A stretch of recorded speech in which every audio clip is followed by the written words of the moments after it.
Hello, welcome to the channel Acharya Ji Online. Please subscribe the channel and press the bell icon.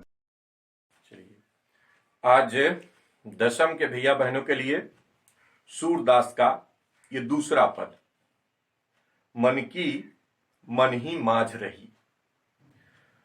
तो इस पद को पढ़ने से पहले एक बार शब्दार्थ पर दृष्टि डाल लें। अवधि का मतलब समय सीमा, आस आशा, खरी बोली में हम लोग लिखते हैं आशा। आवन यानी आगमन, बिथा व्यथा, कष्ट, दुख। बिरहिनी से तात्पर्य है वियोग में जलने वाली स्त्रियां, बिरहिनी। दही दहन शब्द से बना हुआ है, जलना जिसका मतलब होता है दहन, तो दही शब्द लिखा है यहां। दही का मतलब जल उठी। हुती यानी थी। मर्यादा, मर्यादा या प्रतिष्ठा। धार से मतलब है धारा, योग की धारा।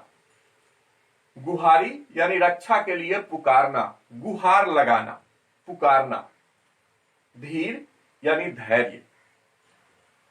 तो सूरदास ने आगे जो लिखा है इस दूसरे पद में, उन्होंने कहा कि जब उद्धव गोपियों के पास योग का संदेश लेकर आए कृष्ण के बदले, तब गोपियों ने और क्या कहा, उन्हें अपनी ओर से और क्या कहा।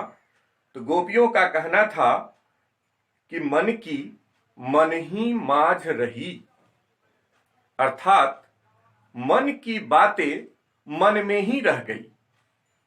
कृष्ण खुद यदि आते, स्वयं आए होते, तो गोपियां अपने मन की बात कृष्ण को कहती, लेकिन कृष्ण तो आए नहीं, उद्धव को भेज दिए। तो वो उद्धव के समक्ष अपने मन की बात कहने में अपनी असमर्थता जताती है और कहती है कि मन की बातें मन में ही रह गई। आगे लिखा कि कहिए जाई कौन पै उद्धव नाही परत कही। गोपियों ने कहा कि हे उद्धव, मैं अपने मन की बात भला आपसे कैसे कहूं। कहिए जाई कौन पै उद्धव, हे उद्धव, मैं अपने मन की बात भला आपसे कैसे कहूं। नाही परत कही, मुझसे तो कहा ही नहीं जा रहा। कहना था कृष्ण को, भला मैं आपसे अपने मन की बात कैसे कहूं, ये तो कहा ही नहीं जा रहा, मुझसे बोला ही नहीं जा रहा। अवधि आधार आस आवन की। अब यहां ध्यान दीजिए, कवि ने अनुप्रास अलंकार का यहां बड़ा अच्छा प्रयोग किया है। अवधि, आधार, आस, आवन, अनुप्रास है। अवधि का मतलब एक निश्चित समय सीमा। कृष्ण आने वाले थे, उनके आगमन की एक निश्चित समय सीमा थी।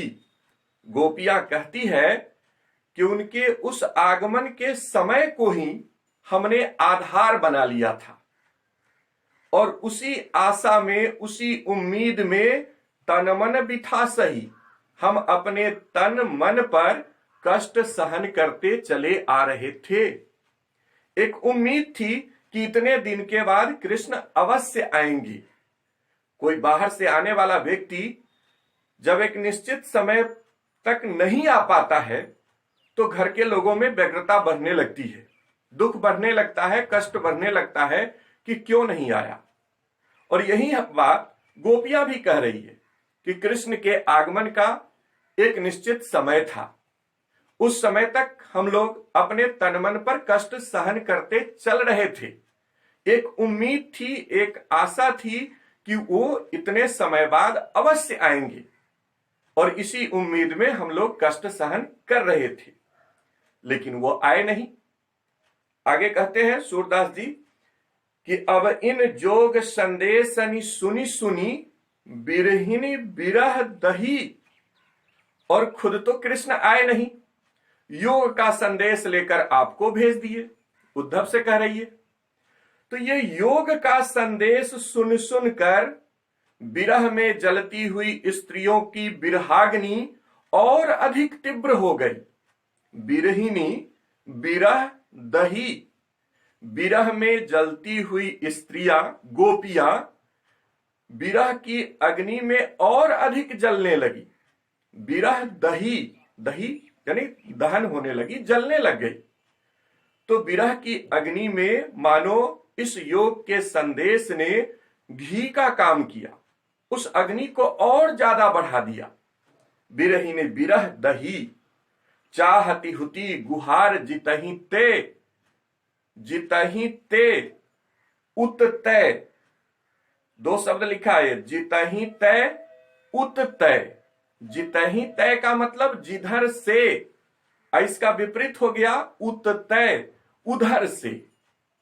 फिर से ध्यान दीजिए, चाहती हुती गुहार जितही ते, जिधर हम लोग गुहार लगा रहे थे, जिधर से कृष्ण के आने के लिए हम लोग उन्हें पुकार रहे थे, गुहार लगा रहे थे, उततय मतलब उधर से धार बही।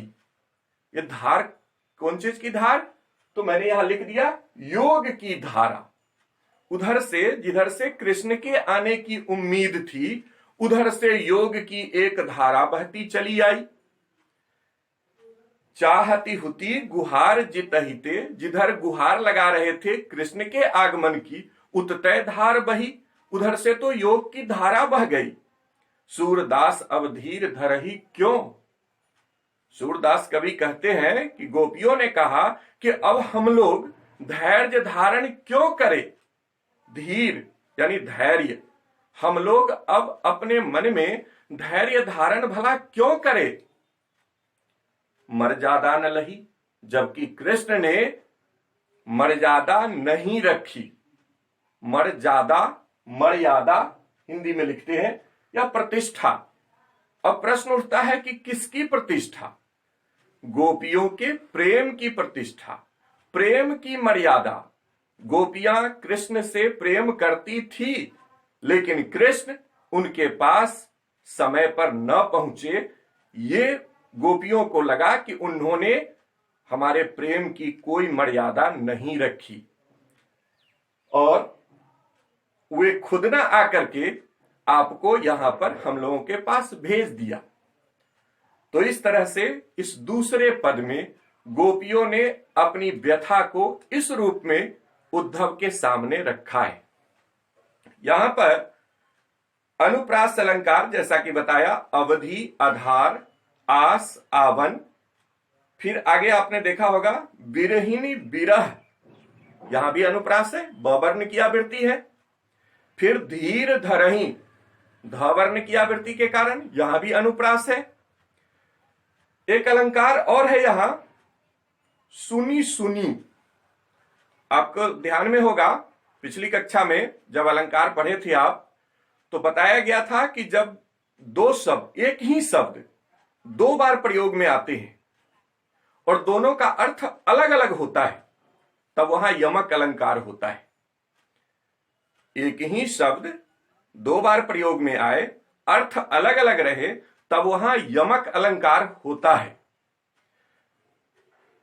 और जब एक ही शब्द का प्रयोग दो बार किया जाता है लेकिन दोनों का अर्थ एक होता है, जैसे सुनी सुनी शब्द एक ही अर्थ को दे रहे हैं, दोनों बार प्रयोग में आए लेकिन दोनों में अर्थ एक ही है, तो इसको बोला जाता है पुनरुक्ति प्रकाश अलंकार। पुनरुक्ति प्रकाश, इस अलंकार का यहां पर प्रयोग किया गया है। और पाठ को समाप्त करने से पहले आपको बता दें कि इसके शब्दार्थ को तो आप याद करेंगे ही, इसके साथ शब्दार्थ याद करने के साथ साथ जो पद हम लोग पढ़ रहे हैं उस पद के भावार्थ को, इस वीडियो को बंद करके, पहले आप 2 बार 4 बार 10 बार सुनिए, लेकिन एक बार इसको बंद करके अपने शब्द में जरूर लिख जाए, और फिर अगर कोई कठिनाई हो तो आप स्कूल खुलने के बाद आप हमसे पूछ ले। धन्यवाद।